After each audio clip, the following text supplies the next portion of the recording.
Hello guys, आज हम बात कर रहे हैं ब्रिज कोर्स को लेकर के कब से ब्रिज कोर्स शुरू हो रहा है, साथ ही फेल होने पे कितने मौके मिलेंगे। क्योंकि इसी बात को लेकर के सबसे ज़्यादा डराया जा रहा है कि अगर आप फेल हो गए तो नौकरी चली जाएगी, तो इसको भी जानेंगे। और 525 यानी कि जो पीडीपीटी 525 है उसमें कौन सी गतिविधि का चुनाव करें और उसके लिए कौन कौन से मटेरियल होंगे, 526 में क्या करना पड़ेगा, कैसे करना पड़ेगा, असाइनमेंट कितना लिखना है, कैसे लिखना है, तो सारी चीज़ों को जानेंगे। साथ ही मैं आपको अगर आप चाहेंगे तो ब्रिज कोर्स के लिए क्लास की भी व्यवस्था करा दूंगा, जिसमें आप ब्रिज कोर्स के लिए महत्वपूर्ण प्रश्नों को पढ़ सकते हैं, ब्रिज कोर्स का पूरा कोर्स कंप्लीट कर सकते हैं, ताकि परीक्षा में कोई भी विद्यार्थी फेल ना हो। तो सबसे पहले दोस्तों बात करते हैं ब्रिज कोर्स कब से शुरू होगा। तो इसके लिए देखिए, अभी कोई डेट तो फिक्स नहीं हुई है, पर हाँ ये तय है कि NIOS ने इस पर कार्य करना शुरू कर दिया है। अंदर बहुत सारी चीज़ें हो चुकी हैं और 1 से 2 महीने के अंदर आपको ब्रिज कोर्स का नोटिफिकेशन मिल जाएगा, आपका रजिस्ट्रेशन शुरू हो जाएगा। अब बात करते हैं सबसे महत्वपूर्ण प्रश्न कि यदि फेल हो गए तो क्या नौकरी चली जाएगी या दोबारा मौका नहीं मिलेगा। तो ये एकदम सरासर झूठ बात है, बिल्कुल मौका मिलेगा। ये पुराना जो पिछले वर्ष ब्रिज कोर्स था 2019 में, उसमें आप देख सकते हैं कि तीन परीक्षाएं आयोजित की जाती थी, मई और नवंबर में हर साल, और 18 माह का ब्रिज कोर्स होता था। तो जाहिर सी बात है कि 18 माह के ब्रिज कोर्स में आपको 3 मौके मिलते थे। पर अब जो कि नया संशोधन आया है कि ब्रिज कोर्स को 1 साल का किया गया है। ऐसे में यदि 1 वर्ष में ब्रिज कोर्स कराना है तो ये तय है कि 2 परीक्षाएं यानी 1 नवंबर 1 मई, ये 2 तो आयोजित होंगी।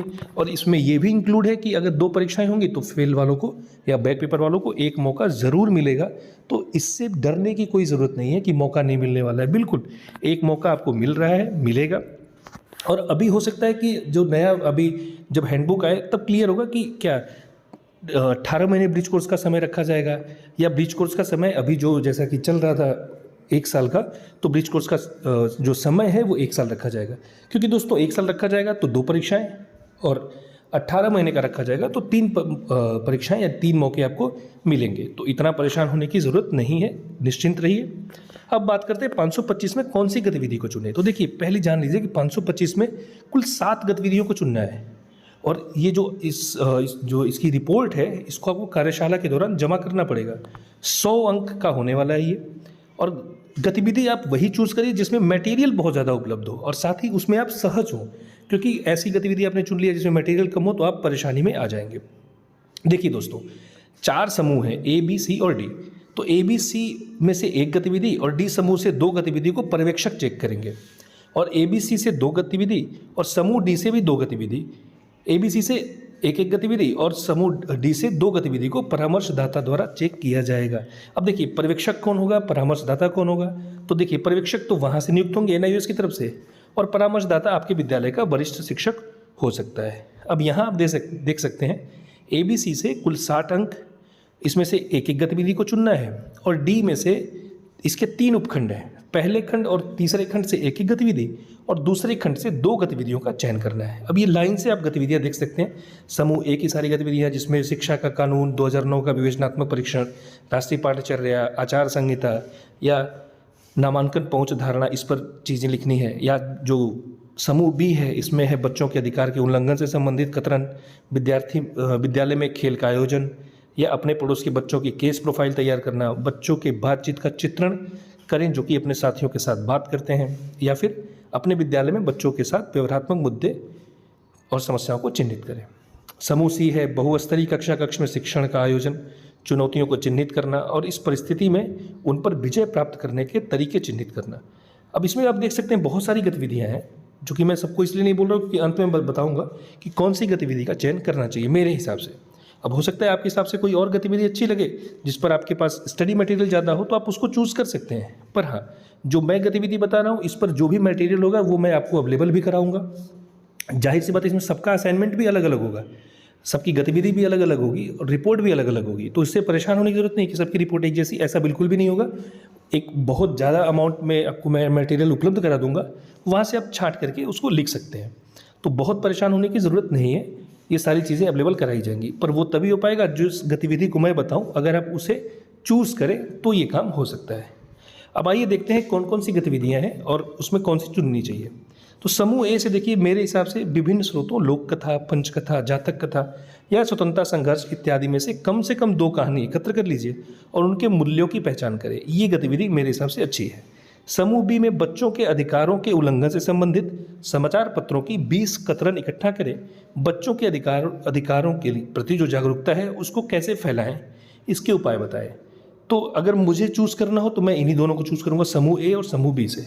इसके लिए जो भी मटेरियल होगा मैं आपको उपलब्ध करा दूंगा, PDF के फॉर्म में भी, वीडियो में भी, तो वहाँ से आप इसको कलेक्ट कर सकते हैं, उस पर लिख सकते हैं। समूह सी के अंतर्गत स्थानीय स्तर पर उपलब्ध भोजन, फल, सब्जियों की पहचान कर और उनके पोषक तत्वों को लिखिए। जैसे कि ड्रमस्टिक इस समय बहुत चर्चा में है, जिसको मोरंगा कहते हैं, तो उसके बारे में लिख सकते हैं। समूह डी की जो पहली उपखंड है उसमें चित्र पठन कार्यविधि पर इसको चूज कर सकते हैं, और जो तीसरा खंड है उसमें आउटडोर या इंडोर खेल के माध्यम से गणितीय संक्रियाओं को समझाना, ये भी आसान है। समूह डी के दूसरे उपखंड से भारत में विविधता से संबंधित तस्वीर लेकर एक कोलाज बनाएं, ये काफ़ी आसान है। साथ ही अपने परिवेश में प्रदूषण के कारकों की पहचान करना और उनका समाधान करना, उनके समाधान ये उपाय बताना, ये बहुत आसान है, इसको आप चूज कर सकते हैं। अब बात करते हैं 526 कार्यशाला संबंधित कार्य। देखिए दोस्तों, इसमें आपको गणित, विज्ञान या सामाजिक विज्ञान, अंग्रेजी या हिंदी, पर्यावरण पर पाठ्य योजनाएं बना के ले जाना पड़ेगा, TLM और मूल्यांकन का पोर्टफोलियो कैसे मूल्यांकन करना है, और साथ ही प्रश्न पत्र का ब्लूप्रिंट, ये 4 चीज़ें आपको कार्यशाला में जाने से पहले आपके पास होनी चाहिए। अब कितनी पाठ्य योजनाएं होनी चाहिए, तो बहुत नहीं, 4 तो कम से कम हो। अब इसके साथ साथ देख सकते हैं आप कि नंबर कैसे है, तो इन पर जो संकल्पना मानचित्र है, विषयों पर 40 अंक का, कला अभिनय पर 10 अंक, सेमिनार पर 20 अंक, सहयोगी पाठावलोकन पर 10 अंक, प्रक्रिया मूल्यांकन में भागीदारी पर 20 अंक, कुल 100 अंक हैं। अब देख सकते हैं आप कार्यशाला से पूरा आपको क्या क्या करना था, जो कि मैंने पहले ही आपको बता दिया। और कार्यशाला के दौरान आपको सेमिनार का प्रस्तुतिकरण, सहयोगी पाठों का अवलोकन, और ये सारी की सारी चीज़ें करनी है। जैसे देखिए, दूसरे दिन आपको गणित शिक्षण पर TLM का निर्माण करना है, भाषा एवं पर्यावरण अध्ययन से संबंधित उस पर भी TLM का निर्माण करना है। तो बहुत ही आसान है, इसमें देखिए फेल होने की तो कोई डर ही नहीं है, कोई फेल नहीं होता है। पर हाँ, थोड़ा अच्छा करके जाएंगे तो नंबर आपका अच्छा आ जाएगा। हालांकि इस नंबर की भी कोई बहुत वैल्यू नहीं है, लेकिन तैयार होके जाइए दोस्तों, लापरवाही करने से कोई फ़ायदा नहीं है। अब इसके बाद जो चीज़ हम चर्चा करने वाले हैं वो बात करेंगे कि असाइनमेंट कितना लिखना है, असाइनमेंट को कैसे लिखना है, और कितने कहाँ से लिखे, उसके लिए चीज़ें कहाँ से मिलेंगी, असाइनमेंट के प्रश्न कहाँ से मिलेंगे, तो एक एक करके इस पर भी चर्चा करेंगे।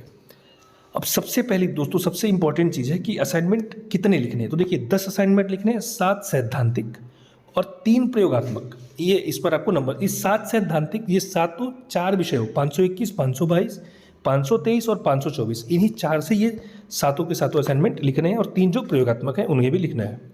अब यहाँ आप देख सकते हैं दत्त कार्य में सीधे सीधे लिखा है कि जब भी आप असाइनमेंट लिखिए, एक फोटोकॉपी उसकी अपने पास हमेशा रखी रहिए। साथ ही अनावश्यक प्रकरणों को मत लिखिए, प्रश्न बेहद संक्षिप्त लिखिए, उत्तर बेहद संक्षिप्त लिखिए, प्रश्न के अकॉर्डिंग लिखिए, और जहाँ भी जितना ही शब्द की सीमा हो उस सीमा को आपको फॉलो करना चाहिए। और ये सारे के सारे असाइनमेंट आपको जो आपका अध्ययन केंद्र है वहाँ पर जमा हो जाएंगे।